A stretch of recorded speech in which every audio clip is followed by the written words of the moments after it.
buntag may buntag sa inyo diha tanan o mga kabisayaan o mga kaigsoon ako mga Muslim diha mga kapatid ng mga Muslim makasalig ko mga salo may buntag kaninyo diha tanan no. So ako lang diha no. Yung kawa yung mga buhay na natamaan ng lindol, mga bagyo dapat na tulungan no mga idol no. Kaya ako kung ako lang mayroon lang akong pera tutulong ko na yon no. Kaso lang mahirap ako no.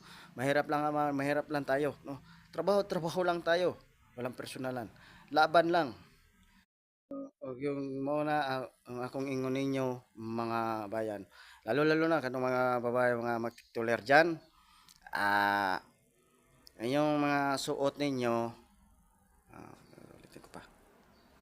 Buntag diha kaninyo mga kabisayaan o mga kapatid ko mga Muslim, makasali ko masulom, may punta kaninyo diha tanan no.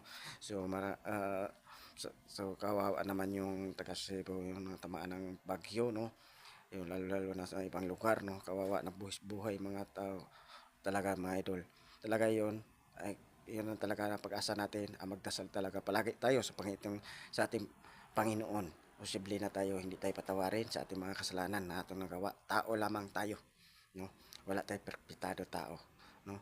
Kaya mayong buntag sa inyo diha mga Bisayaan o mga kapatid ko mga Muslim diha no. Masalik ka masalam sa mayong buntag kaninyo. Tama na, no? So kawawa naman yung natamaan ng bagyo lindol no, nagbuhay tao no sa Cebu no. Kawawa dapat natin nang tulungan no. Mga yung ano ko ako mayong buntag kaninyo diha tanan.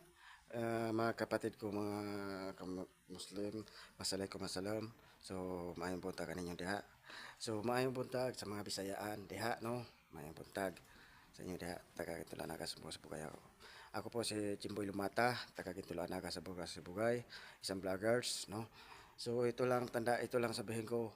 So, yung buhay taon no sa Cebu yung tamaan ng bagyo, lindol, dapat natin na tulungan, no?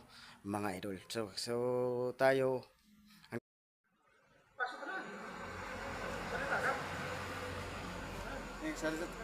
pag, action ah. Pag sabi ko, hold up. Hold up to. Bigyan mo sa akin ang pira mo. Kailangan ko yan. Para sa pamilya ko. Bigyan mo na. Kung hindi, tutulungan na kita. Okay, nasaan na? Bakit susay na yan? Wala akong pera eh. Pira ang kailangan ko, hindi susay. Motor ang kunin mo na lang. Ay, hindi ko kailangan ng motor. Pira ang kailangan ko.